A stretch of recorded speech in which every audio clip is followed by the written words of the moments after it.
Oh, well, hello. Welcome to today's edition of Midweek Minutes. You received another video earlier today, which was kind of a devotional summary of the message that missed going out on our live stream a couple of Sundays ago. But this is our Midweek Minutes, just a quick update of some things going on. I was reading an article from Baptist News Global. I can send you the link if you'd like to know more. Nationwide, twice as many people are hungry during the pandemic.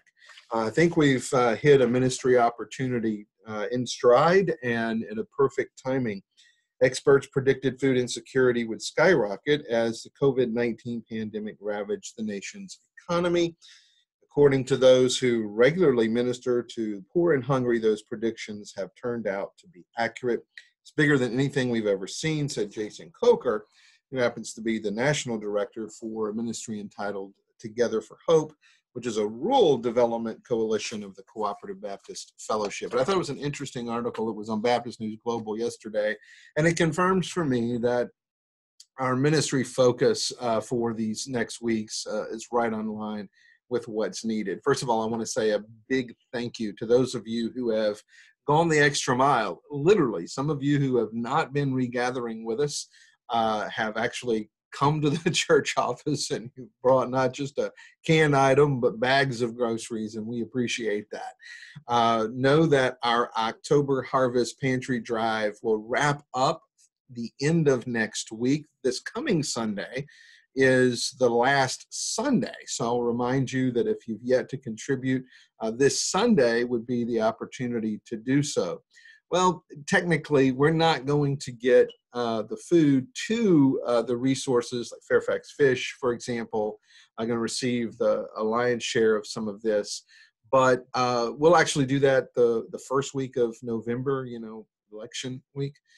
So actually November 1st, we're planning to actually have all of that food that you brought in on the altar. And much like we've prayed for the shoe boxes that we send off and other missionaries when they're with us, we're going to pray that the Lord blesses that we have attempted to do to at least make a small dent and a great need in our own community. So you have really until that first Sunday, November 1st, if you'd like to do that. But time is running out. And again, thank you so much. The bins are overflowing. I should have bought more bins, but we're just going to let them overflow. That's part of the optics, and I think a great testimony to your faithfulness. So keep that going, and we've got another 10 days or so before that ministry wraps up. Thank you for going those extra miles. I want to remind you, though, that we continue an emphasis, and instead of just kind of helping in a broad way, we're going to begin to narrow our focus, actually working towards a narrowing through the Christmas season.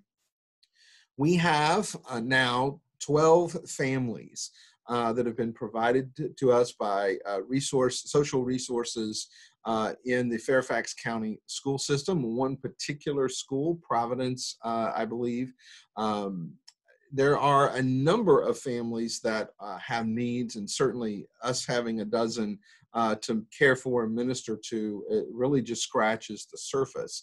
But what we want to do is to provide a real full meal, the kind that you can pack leftovers in the fridge. And so what we're asking you to do, starting really in November, is to help us provide the resources.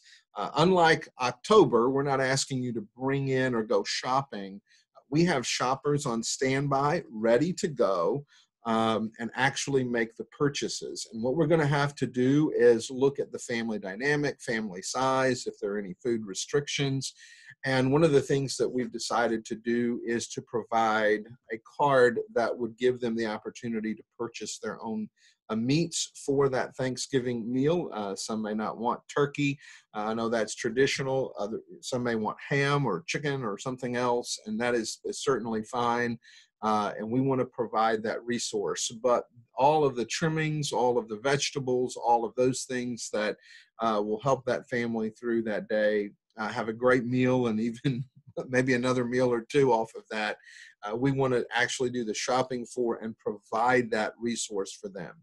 At this point, what we're tentatively planning to do is that Sunday prior to Thanksgiving, actually do the distribution.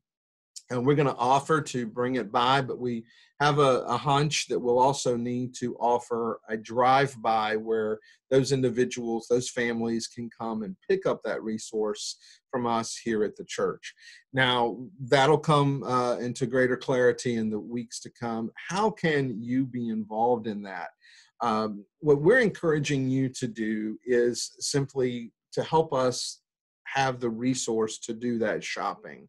Again, if you'd like to volunteer to shop, let us know. We've got some folks, but we are going to have kind of a list compiled.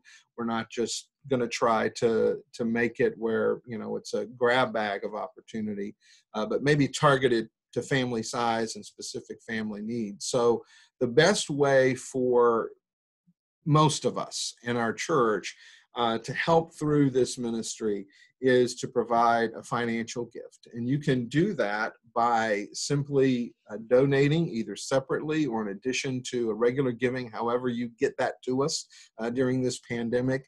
And you can, in that memo line or on that envelope, if you want to give an offering, give a little bit more, whatever, and denote so much for Thanksgiving meal. You can do it just like that. Our counters will know where that goes. We have a very, very good head start. Trust me when I say I think we could probably even do more than the dozen.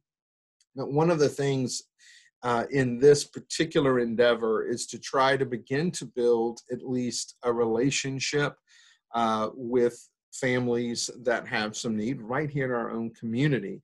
And so out of that dozen, we're going to look at 6 of some of the most needy of that list and actually provide not only a meal, but for the children and maybe even for the parents and so forth, a Christmas resource.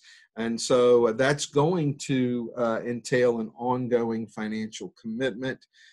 We do have benevolence resources available, but we certainly need over and above that to really touch 6 families down into December in a significant way. So even if you hear me say, hey, I think, you know, we got it covered, we've got so many that have already stepped up and said, hey, I want to give for one family, or how much is that going to be? We're going to be able to tell you roughly, hey, we've got a small family, that cost is going to be X. We've got a big, large family, that cost is going to be X. And if you want to, in your heart, say, hey, I want to provide that amount, that's fine. But just know that it's going to go into that resource pool for those family ministries. And what is left over after we've provided all that we can and all that we need to do for Thanksgiving, that resource, whether it's $100, 50 cents, or $100 or $1,000 left over, we're going to use that as our head start into making the Christmas season for a number of those families something special. So keep that in mind. And in next week's Midweek Minutes, we'll attach the kind of November little newsletter snippet with some of the information and how you can participate and when those deadlines will be. Just know that probably in the next couple of weeks, next 2 to 3 weeks, would be the time. And if you want to begin even this week to make that donation, you can just earmark it Thanksgiving meals. So that's just on the horizon. That's coming very quickly. So keep that in mind. As we do come into the end of the month, we do have a small touch opportunity. We're not able to do a big grand thing, but we are going to be able to provide a no tricks, just treats bag for the students at Montessori School that's here in our facility. We'll give that to them Friday morning of next week, and they will receive that in their to-go folders, kind of a large expandable folder. We'll be able to put those bags, those teachers will be able to put those bags in there to go home with them. Smart thinking, it's going to have candy. They don't want to dig into that in the middle of the day and get all sugared up. And then later that afternoon, the time still tentatively probably 4 to 7, just from the late afternoon and just till it gets dark. We're going to be setting up a kind of a grab and go, a drive by, drive up opportunity at Providence Elementary School. Our focus is on their youngest students, the kindergartners, and maybe even the first graders. We had hoped to have maybe as large as up to the second grade, but we're still going to need a significant number of those bags packed.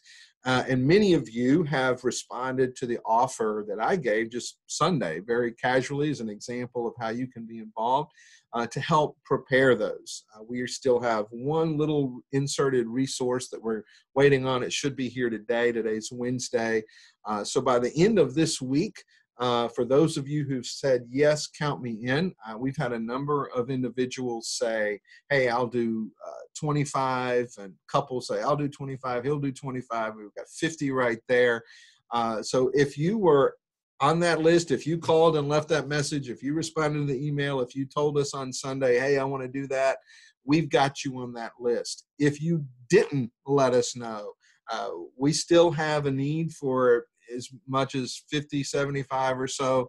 And if you would like to help pack those bags, it'll be real simple. We'll give you everything that you need, as well as a sample bag to follow. If you want to pack 10, 15, 20, 25, we certainly can add you to the list. Thank you for those of you who jumped in and offered, and we'll be in touch with you by the end of this week, hopefully. We need the bags actually no later than Friday morning of next week. It's really that simple.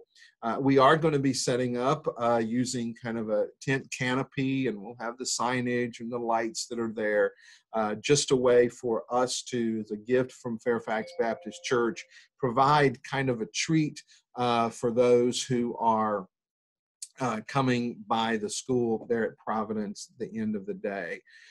Any leftover that we might have, there are certainly resources maybe in our own neighborhoods where we can hand those out, and that'll, they will not go to waste. So we're going to pack all of those. I think we've got about a resource for about 300 of them, with about probably 250 really kind of committed between the two schools.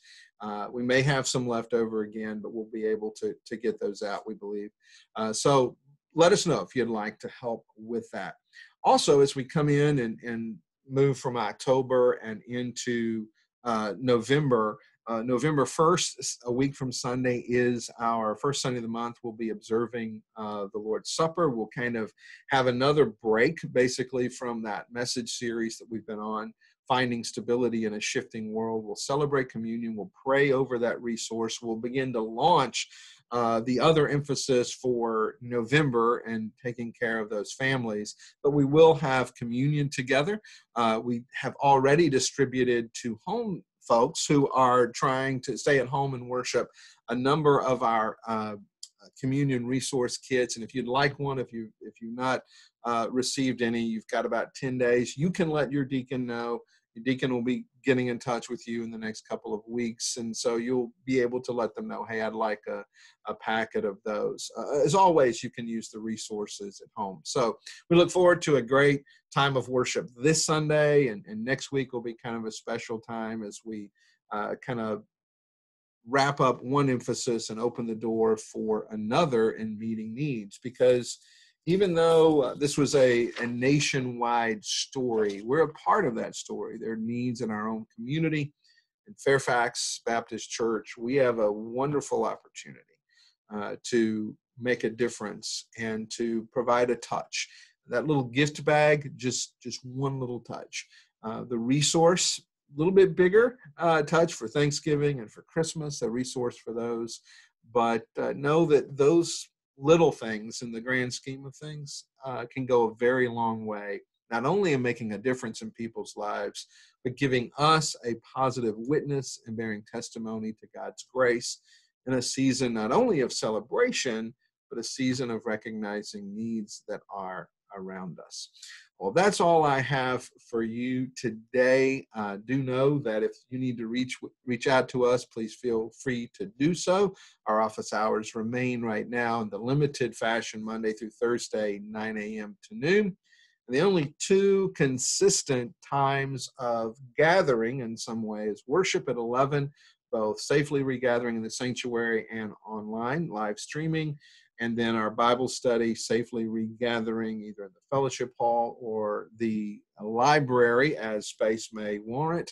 And then, of course, we're doing that through Zoom as well. So it's a hybrid and quite a mix. We have a great time. If you'd like to be a part of those, particularly Tuesday night, you need to be invited. Let us know. We'll send you that link where you can chime in on Tuesday or join us here at the church facilities. We hope to see you Sunday, one way or another, and continue to pray about how God is going to use you and therefore use us to make a difference in our world right here, beginning at our neighborhood. Thanks. Have a great rest of the week.